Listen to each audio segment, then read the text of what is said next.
À l'hôpital Saint-Louis des Français, nous sommes accueillis par sœur Monica, supérieure de la congrégation des sœurs de Saint-Joseph de l'Apparition qui tient l'établissement.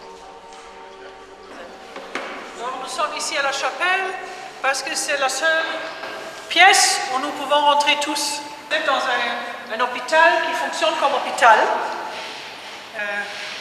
Moi, je m'appelle sœur Monica, je suis une sœur de Saint-Joseph de l'Apparition, de congrégation de Gaillac. Et vous êtes alors ici à l'hôpital français de Jérusalem, qui est un hôpital très très ancien. Le temps le plus difficile, c'était entre 1948 et 67. Parce que c'était le temps que Jérusalem était séparée en deux. Sur le toit de l'hôpital, il y avait les soldats israéliens, et sur le toit, sur les remparts de la vieille ville, il y avait les soldats jordaniens. Et là où aujourd'hui passe le tram, donc ça c'était le no man's land. Et de ce temps-là, nous avons beaucoup d'histoires. Il y a une que j'aime beaucoup raconter, c'est l'histoire du dentier perdu. En 1956, il y avait une dame qui était à côté de sa fenêtre d'hôpital. Elle regardait dehors, vers la vieille ville, et elle a dû faire hapchi. Et avec la hapchi, le dentier est parti par la fenêtre. On savait exactement où il était de dentier, mais on ne pouvait pas le récupérer sans être tué par balle.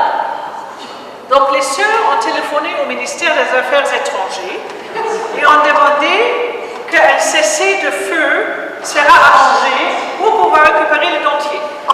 La commission du cessez-le-feu s'est retrouvée, ils ont discuté, ils ont trouvé que la chose était assez importante et il y a eu ce cessez-le-feu.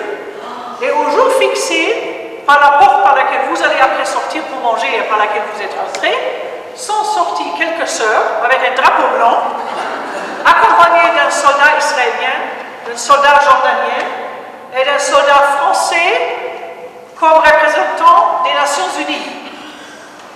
Et ils ont donc cherché le dentier et la bonne nouvelle, ils l'ont trouvé. Voilà. Et ça, je peux le prouver. Le dentier, les sœurs l'ont rendu à la dame qui avait fait hapchi. Mais il y a un photographe qui a su qu'il y a un cessez-le-feu et il est venu pour faire des photos. C'est Rubinger qui a aussi fait la photo des soldats israéliens qui en 67 arrivent au mur de lamentation. Ça, c'est très connu, cette photo. Et donc, il est venu ici à l'hôpital et il a photographié les opérations, la recherche, le soldat tient le drapeau et la sœur qui a trouvé le dentier. Je vais vous le passer, comme ça vous pouvez tous le voir. Voilà. Et il a fait aussi un article dans le journal, dans le Life Magazine, Tale of Some Teeth, qui est allé au monde entier.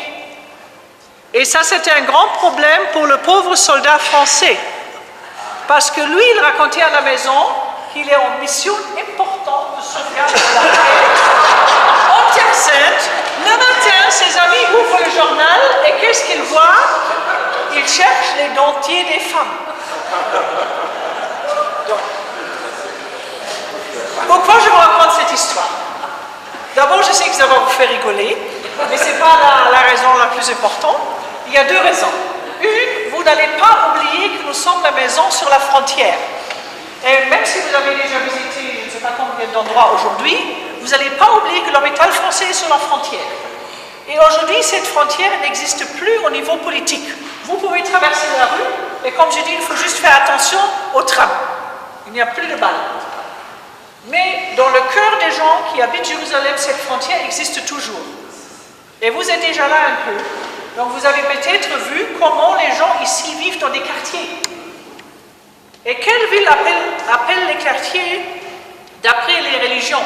Quartier chrétien, quartier juif, quartier arménien, quartier musulman. Donc les gens vivent relativement proches, mais en même temps séparés.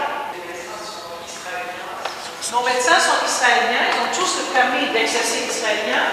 Beaucoup sont d'origine russe, il y a 2 Français et 1 Anglais. Merci infiniment, ma sœur, plein d'humour, donc c'est merveilleux d'entendre les choses dites de cette manière, et en même temps, vous nous montrez une fois de plus combien l'amour fait tomber tous les murs. Et c'est ça qui est important. Je voudrais vous proposer deux choses pour terminer notre rencontre. Un, c'est d'accepter cette offrande des pèlerins et de quelques paroisses de Dijon